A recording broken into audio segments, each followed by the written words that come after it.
आओ तुम्हें वफा की एक कहानी सुनाऊं, आओ मोहब्बतों की एक कहानी सुनाऊं। मदीने का शहर है, अल्लाह के महबूब जलवा फिराज है। मस्जिद नबवी में हर लम्हा नूर बरसता था।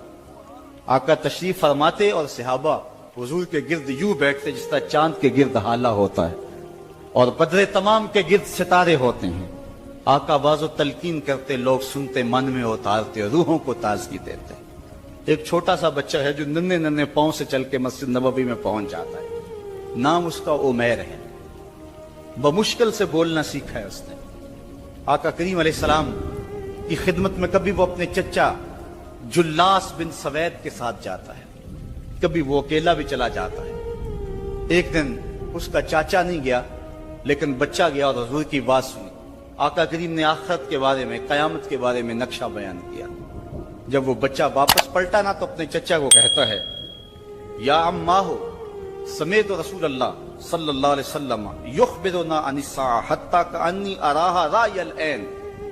ऐ मेरे चचा, आज मैंने हुजूर को कयामत का जिक्र करते देखा है और हुजूर ने ऐसा जिक्र किया है कि कयामत का नक्शा मेरी आंखों के सामने आ गया था। ये बात जो है वो उस बच्चे ने अपने चचा को सुनाई, क्योंकि चचा आज गैर हाजिर था और बेटा चाह रहा था कि मैं अपने चचा को भी हुजूर की मजलिस से वो सुनी हुई बात बता दूं और जो महरूम हो गया इसकी महरूमियां दूर हो जाए। लेकिन उसका चाचा जुल्लास बिन सवैद अजली बदबख्त था। उसने कहा, वल्लाहि लौ काना मुहम्मदुन सादिकन लनहनु शर्रु मिनल हमीर। अल्लाह की कसम, अगर मोहम्मद सच्चा है ना तो हम गधों से भी फिर गए गुजरे। जब ये बात कही उसने तो उस बच्चे के पांव तले से जमीन निकल गई कि मेरा चचा क्या बोल रहा है। ये तो मुझे उंगली लगा के मस्जिद नबवी में ले जाया करता था और इसने ये क्या बात कह दी, ये तो मुनाफिक निकला। अल्लाह अकबर। उस बच्चे की हैरत की इंतहा न रही कि ये क्या माजरा हो गया। उस बच्चे ने जो लफ्ज कहे अब सुनिए। उसने कहा, या अम्मी, ऐ मेरे चचा, वल्लाहि इन्नका कुन्ता मिन अहब्बिन नास इला कल्बी। अल्लाह की कसम, मेरे दिल को सबसे अच्छा अगर कोई लगता था बंदा तो वो तू था। मैं तेरे से प्यार करता था इसलिए तू मुझे उंगली से लगा के हुजूर की चौखट पे ले जाया करता। मुझे इसलिए तू पसंद था, मुझे कायनात में सबसे महबूब तू था। वल्लाहि लक़द अस्बहता अलआन अबग़दहुम इला कल्बी जमिया। और अब मेरी हालत यह है, जितना बुरा तू लगता है वल्लाह मुझे कोई भी नहीं लगता। या अम्मे अना बैनल इस्नतैन। हमारे माँ बाप कुर्बान उस बच्चे के। हज़रत उमैर बिन साद रज़ियल्लाहु ताला अन्हु कहता, या अम्मे, ऐ मेरे चचा, वल्लाहि इन्नका कुन्ता मिन अहब्बिन नास इला कल्बी। इस जमाने में सबसे प्यारा मुझे तू लगता था। वल्लाहि लक़द अस्बहता अलआन अबग़दुहुम इला कल्बी जमिया। और आज सबसे ज्यादा मुझे बुरा तू लगता है। आगे लफ्ज सुनिए बच्चे के, या अम्मे अना बैनल इस्नतैन। चचा जी, अब मैं ऐसे दोराहे पे खड़ा हो गया हूं। दो रास्ते जाते हैं। एक रास्ता तो मेरे लिए ये है, इम्मा अन अखून अल्लाह व रसूलहू फला उखबिरु रसूल। एक रास्ता तो ये है कि मैं अल्लाह और उसके रसूल से खयानत करूं और जो तेरी बात है वो रसूलुल्लाह को ना बताऊं। एक तो ये रास्ता है कि मैं हुजूर से खयानत करूं, अल्लाह से भी खयानत करूं, और जो तूने कहा है, जो तूने बदतमीजी की है, मैं वो बात हुजूर को ना बताऊं। व इम्मा अन उखबिर रसूला वलियकुम मा यकून। और दूसरा रास्ता मेरे पास ये है कि जो तूने कहा है मैं जाके हुजूर को बताऊं, फिर जो हो सो हो। बस अब मेरे पास दो ही रास्ते हैं। फकाला जुल्लास बिन सवैद, उसके चचा जुल्लास बिन सवैद ने कहा, अंता तिफलुन गिर्दुन ला युसद्दिकुका अन्नास फकुल मा शिता। तू ना समझ सा बच्चा है, छोटा सा बच्चा है, तेरी बात किसने माननी है, जा जो जी चाहता है कह ले। वो बच्चा उठा और हुजूर की मजलिस में पहुंच गया। हुजूर की चौखट पे हाजिर हुआ और वो बच्चा क्या कहता है, साहिबो, इन कानों से नहीं, इन जुमलों को दिल के कानों से सुनना है। और इस दुआ के साथ अल्लाह हमारी नस्ल को भी हुजूर का ऐसा प्यार दे, हुजूर की मोहब्बतें दे। वो क्या कहता है, या रसूल अल्लाह صلی اللہ علیہ وسلم الجلاس بن سوید خان اللہ و رسولہ، حضور جلاس بن سوید نے اللہ اور اس کے رسول سے خیانت کی ہے، وہو عمی، اور میرا چچا لگتا ہے۔ اگلے لفظ سنیے، وقد تبرأت الی اللہ ثم الیک منہ، حضور میں پہلے اللہ کے حضور پھر آپ کے حضور اس سے بیزاری کا اعلان کرتا ہوں۔ حضور میرا اس سے کوئی تعلق نہیں ہے، میرا اس سے کوئی واسطہ نہیں ہے، میں اللہ سے بھی کہتا ہوں میرے مالک میرا چچا سے کوئی تعلق نہیں ہے کیونکہ وہ تیرے محمد کا دشمن ہے۔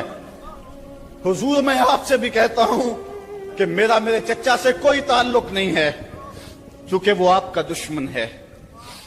کالا وماذا قال، حضور نے فرمایا بچے اس نے کیا کہا ہے؟ بچے نے ساری کہانی سنا دی کہ میں نے آپ کی تقریر سنی، آپ کی گفتگو سنی اور جا کے بتائی تو اس نے کہا کہ اگر وہ سچے ہیں تو پھر تو ہم گدھوں سے بدتر ہو گئے۔ حضور نے صحابہ کو بلایا، کہا کہ یہ واقعہ پیش آیا ہے، بتاؤ کیا کریں؟ صحابہ نے عرض کی ھذا طفل صغیر لا تصدقه فهو لا یعی ما یقول والجلاس بن سوید یصلی معنا وهو شیخ کبیر وعاقل، حضور یہ بچہ چھوٹا ہے، کم عقل ہے، کم سمجھ ہے، یہ تو اپنی بات بھی نہیں صحیح طرح سمجھ سکتا، جو کہتا ہے تو وہ بھی نہیں جانتا، اور جلاس بن سوید بڑی عمر کا آدمی ہے، ہمارے ساتھ نمازیں پڑھتا ہے اور عاقل شخص، تو آپ اس بچے کی بات کی پرواہ نہ کیجیے اور اس کی خبر کی تصدیق نہ کیجیے۔ ادھر جلاس بن سوید کو جب پتا چلا تو اس نے بھی قسمیں کھانی شروع کر دی کہ میں نے تو کوئی بات کہی نہیں ہے، ایک چھوٹے سے بچے نے جا کے ویسے ہی بات کر دی۔ تو حضور نے اس بچے کی بات کو نظر انداز کیا صحابہ کے کہنے پہ۔ اب اس بچے نے جب دیکھا کہ میری بات حضور نے قبول نہیں کی ہے تو اس نے جھولی پھیلا لی اور آسمان کی طرف دیکھ کر کے کہا اللہم ان کنت صادقا فصدقنی وان کنت کاذبا فکذبنی، اے اللہ اگر میں جھوٹا ہوں تو مجھے جھوٹا کر دے اور اگر میں سچا ہوں تو میری سچائی کا اعلان کر دے۔ یہ بچے نے جب بات کی تو ابھی اس نے منہ پہ دعا مانگ کے ہاتھ نہیں پھیرے تھے کہ جبریل آ گئے، اور سورہ توبہ کی آیت نازل ہوئی یحلفون باللہ ما قالوا وَلَقَدْ قَالُوا كَلِمَةَ الْكُفْرِ وَكَفَرُوا بَعْدَ إِسْلَامِهِمْ، یہ قسمیں کھاتے ہیں کہ ہم نے یہ بات نہیں کی ہے، محبوب انہوں نے اسلام لانے کے بعد کلمہ کفر بولا ہے، انہوں نے کلمہ کفر بولا ہے، اس نے بات کہی ہے۔ تو اللہ تعالیٰ کے محبوب نے اس بچے کو اپنے پاس بلایا، کہا مرحبا بالذی صدقہ ربہ من فوق سبع سماوات، خوش آمدید وہ بچے جس کی 7 آسمانوں سے اوپر رب نے بھی گواہی دی ہے، جس کی رب نے بھی گواہی دی ہے۔ پھر حضور نے اس بچے کے کان کو پکڑا اور فرمایا وفت اذنک یا غلام وصدقک ربک، بچے تیرے کان نے ٹھیک ہی سنا تھا اور تو وہ ہے جس کی گواہی اور جس کی تصدیق میرے رب نے فرمائی۔ اللہ اکبر۔ حضرت عمر رضی اللہ تعالیٰ عنہ کا دور آیا تو انہوں نے حضرت عمیر بن سعد انصاری رضی اللہ تعالیٰ عنہ کو حمص کا گورنر بنا دیا، اور پھر جب وہ فوت ہوئے تو حضرت عمر روئے، فرماتے کاش کہ میرے پاس عمیر جیسا کوئی دوسرا آدمی ہوتا اور میں مسلمانوں کی محافظت کے لیے اسے مقرر کرتا۔ اللہ اکبر۔ تو حضور علیہ الصلوۃ والسلام کی محبت اور حضور کے ساتھ وفا کا یہ رشتہ اور یہ تعلق اور یہ گہرا ربط اللہ تعالیٰ کی محبت کا بندے کو مستحق کرتا ہے۔ اللہ نے بھری بزم کے اندر اس بچے کو عمیر بن سعد رضی اللہ تعالیٰ عنہ کو جھوٹا نہیں ہونے دیا۔ تو اقبال کہتا ہے کی محمد سے وفا تو نے تو ہم تیرے ہیں، یہ جہاں چیز ہے کیا لوح و قلم تیرے ہیں۔ کسی امیر شخص کا نام ہے کیا بدن کے اوپر پیوند لگے لباس پہننے والے وہ فاقہ مست کیا امراء کی فہرست میں آتے تھے؟ ہمیں تو وہ کہانی بھی اسلام کی غربت کی یاد آتی ہے کہ جب احد کے اندر 70 شہیدوں کے لاشیں پڑے ہوئے ہیں تو حضرت صفیہ حضور کی پھپھی اپنے بھائی حمزہ کے لیے 2 چادریں لے کر کے کفن کی آتی ہے، تو حضور علیہ السلام نے فرمایا کہ جس قبر میں حمزہ کو دفن کیا جائے उसी कब्र में मुसअब बिन उमैर को भी कफन दिया जाए और दफन किया जाए। और कहा मेरे चचा के लिए उसकी जो बहन मेरी फुप्पो जो 2 चादरें ले आई है, कहा एक चादर हम मुसअब बिन उमैर को देंगे। ये मुसअब बिन उमैर कौन है? तारीख पढ़ो, कितनी दिल आवेज तारीख है। मक्के में एक अमीर तरीन खातून है जिसके बेटे का नाम मुसअब है, और वो अपने बेटे को इतना खूबसूरत लिबास पहनाती है और इतने खूबसूरत खुशबू और अतर उसको लगाती है कि मुसअब बिन उमैर जिन गलियों से गुजरते थे देर तक वो गलियां महकती रहती थी। लोग कहते थे यहां से मुसअब गुजर के गया होगा इसलिए ये गलियां महक रही हैं। अच्छा, फिर मुसअब पे नजर पड़ती है मेरे मोहम्मद अरबी की, तो मुसअब बिन उमैर हुजूर की जुल्फों का असीर हो जाता है। मां काफिरा है, जब पता चलता है तो उसका लिबास भी छीन लेती है, सहूलतें और आसूदगियां भी वापस ले लेती है। फिर वो वक्त भी आया कि मुसअब बिन उमैर हबशा की जानिब हिजरत कर जाते हैं। मक्के के हालात कुछ थोड़े से खुशगवार नजर आए तो वो हबशा से वापस मक्के जब पलटे तो उनके बदन पे जो चादर थी वो जगह जगह से फटी हुई थी। मेरे आका करीम अलैहिस्सलाम ने देखा तो हुजूर की आंखों में आंसू टपकने लगे।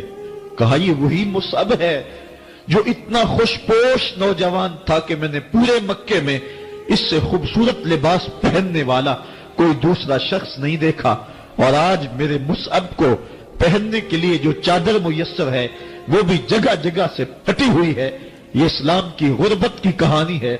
और आज उहद में यही मुसअब बिन उमैर शहीद हो जाते हैं और उनके लिए कफन भी दस्तयाब नहीं है। हुजूर ने कहा जो मेरे चचा के लिए 2 चादरें लाई हैं उनमें से एक का कफन मुसअब को दे दो ना, और दूसरी चादर से कफन मेरे चचा को दे दिया जाए। अच्छा, हजरत मुसअब के लिए बड़ी चादर रख दी गई और हजरत अमीर हमजा के लिए जो चादर थी वो छोटी थी। अगर सर ढांपते थे तो पांव नंगे हो जाते, अगर पांव ढांपते थे तो सर नंगा हो जाता। हुजूर ने फरमाया मेरे चचा का सर ढांप दो और पांव के ऊपर इज़खर नामी घास डाल दो। मैं ये इस्लाम की गुर्बत की कहानी तुम्हें सुना रहा हूं, जब मेरे रसूल के चचा के लिए पूरे कफन का टुकड़ा भी दस्तयाब नहीं था। इस्लाम उस वक्त भी इज्जत पा गया था, इस्लाम उस वक्त भी जलील नहीं था, इस्लाम उस वक्त भी सरबुलंद था, और इस्लाम उस वक्त भी इज्जतों की मसनद पे था। ये इस्लाम का वो दौर है कि जब हुजूर मस्जिद नबवी से बाहर निकलते हैं तो आगे हजरत उमर व अबू बकर रज़ी अल्लाह ताला अन्हुमा खड़े हैं। चेहरे के ऊपर अजीब उदासी है। कहा उमर, अबू बकर, इस वक्त क्यों खड़े हो? अर्ज की हुजूर, भूख ने घर में टिकने नहीं दिया। हमने चाहा हुजूर का चेहरा देख लें तो कुछ प्यास बुझ जाए, कुछ भूख मिट जाए। हुजूर ने फरमाया मेरा हाल भी यही है। जिस चीज ने तुझे घरों से निकाला है वही चीज मुझे घर से निकाल लाई है। चलते हुए हजरत अबू अयूब अंसारी के घर के करीब से गुजरे।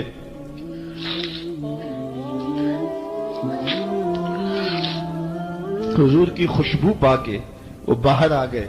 अर्ज की बंदा नवाज, आज मेरे मेहमान नहीं बनते? हुजूर ने कहा तुम्हारी मर्जी। घर ले गए, चटाई बिछाई, हुजूर को बिठाया, घर वालों को बकरी का बच्चा ज़बह करके दिया।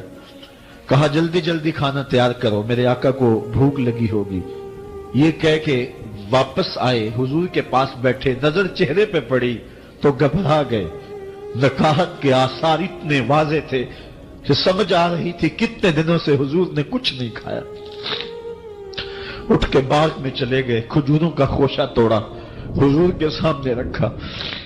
कहा बंदा नवाज, जब तक खाना तैयार नहीं होता ये खजूरें तनावुल फरमाएं।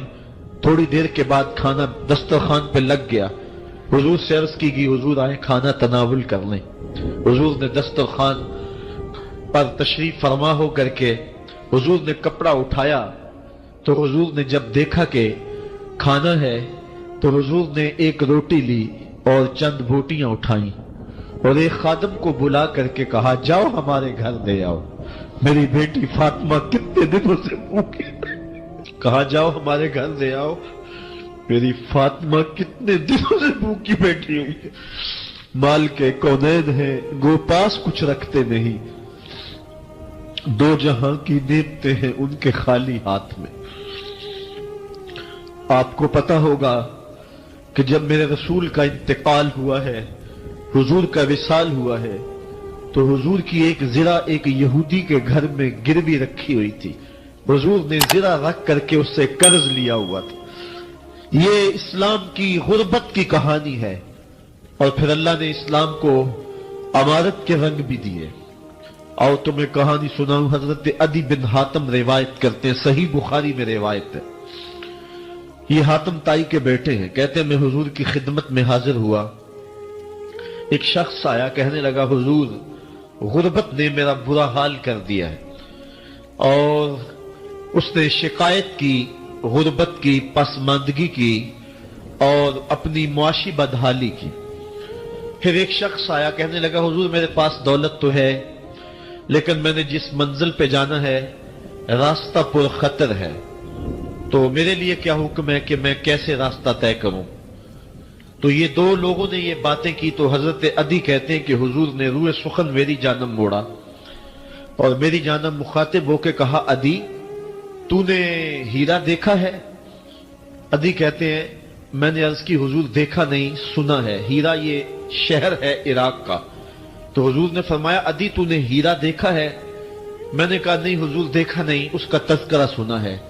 फरमाया अदी अगर अल्लाह तुझे जिंदगी की मोहलत दे तो हीरा से एक खातून चलेगी, तू अपनी आंखों से देखेगा और मक्के तक पहुंचेगी और अल्लाह के घर काबा का तवाफ करेगी और उसको हीरा से लेकर के मक्के तक अल्लाह के अलावा किसी का डर नहीं होगा। कहते हैं कि मैंने दिल में कहा कि फिर बनु तय के डाकू मर गए होंगे जिन्होंने अरब के ऊपर रोब डाल रखा है, तो वो तो फिर खत्म हो गए होंगे। कहते हैं मैं भी सोच ही रहा था कि हुजूर ने मजीद मेरी हैरत में इजाफा करते हुए कहा, अदी अगर तुझे अल्लाह ने जिंदगी की मोहलत दी तो तू देखेगा कि किसरा के खजाने तेरी झोली में होंगे। तो उस दौर की सुपर ताकत थी। मैंने कहा हुजूर किसरा बिन हुरमज? हुजूर ने फरमाया हां किसरा बिन हुरमज। कहते हैं कि हुजूर ने फिर फरमाया दी अगर तू जिंदगी पाई तो तू वो दिन भी देखेगा कि एक शख्स ज़कात की रकम लेकर के, ज़कात की चांदी लेकर के, ज़कात का सोना लेकर के निकलेगा और उसको कोई ज़कात का मुस्तहिक ही नहीं मिलेगा। हजरत अदी बिन हातम कहते हैं कि फिर मैंने वो मंजर अपनी आंखों से देखा कि हीरा से खातून चली और मक्के तक पहुंची और अमन ऐसा था कि उसको अल्लाह के अलावा किसी का डर नहीं था। फिर वो लम्हे भी मैंने देखे कि किसरा बिन हुरमज के खजाने मस्जिद नबवी के बाहर पड़े हुए हैं। तो कहते हैं तीसरी चीज मैं देख ना सका और मैंने लोगों को कहा कि ये मैं तो नहीं देख सका, मेरी शायद जिंदगी वफा न करे, और अगर तुम्हारी जिंदगी वफा करे तो तुम देखना मेरे आका ने जो फरमाया तो दो बातें तो पूरी हो गई हैं और तीसरी बात तुम देख लोगे। हजरत यहया बिन सईद फरमाते हैं कि हजरत उमर बिन अब्दुल अजीज का जमाना था और उन्होंने मुझे अफ्रीका की जानब ज़कात वसूल करने के लिए भेजा। मैं वहां से ज़कात वसूल की और फिर मैं ज़कात लेने वाले मुस्तहकीन को ढूंढने लगा। तो कहते मुझे कोई मुस्तहिक ना मिला। फिर मैं गुलाम पकड़ता और उसके पैसे देके उसको आजाद करवाता चला जाता। हजरत उमर बिन अब्दुल अजीज का जमाना है कि गवर्नर है इराक का। वो हजरत उमर बिन अब्दुल अजीज को लिखता है कि इतनी रकम है, इसका क्या करना है। तो उमर बिन अब्दुल अजीज कहते हैं रकम लेके यहां ना आना, वहां इराक के लोगों में बांट दो, जो ज़कात के मुस्तहिक हैं उनको तकसीम कर दो। तो गवर्नर लिखता है जो मुस्तहिक है उनको दे दी, अब कोई मुस्तहिक नहीं रहा तो मैं क्या करूं। तो हजरत उमर बिन अब्दुल अजीज कहते हैं जो मकरूज हैं उनका कर्ज उतार दो। तो कहते हैं कि हाँ कर्ज भी मैंने उतार दिया है, रकम फिर भी बच रही है, क्या करूं। तो हजरत उमर बिन अब्दुल अजीज ने फिर लिखा जो शख्स शादी करना चाहते हैं उनका हक मेहर अदा कर दो। मैंने कहा कि वो भी कर दिया है, रकम फिर भी बच गई, अब क्या करूं। तो हजरत उमर बिन अब्दुल अजीज ने मुझे लिखा कि जो गैर मुस्लिम हैं जिन्होंने टैक्स दिया हुआ है, जितना टैक्स दिया है उससे दुगने पैसे उनको कर्जे में दे दो और उनको कहो जाओ इसका कारोबार करो, खेती बाड़ी करो, और साथ उन्हें यह भी कह देना कर्ज की फिक्र ना करना, اور زیادہ اس میں پریشان نہ ہونا، جب دے سکو گے دے دینا. یہ دور بھی پھر اسلام نے دیکھا اور یہ گھڑیاں بھی دیکھی جب چتھڑے پہنے ہوئے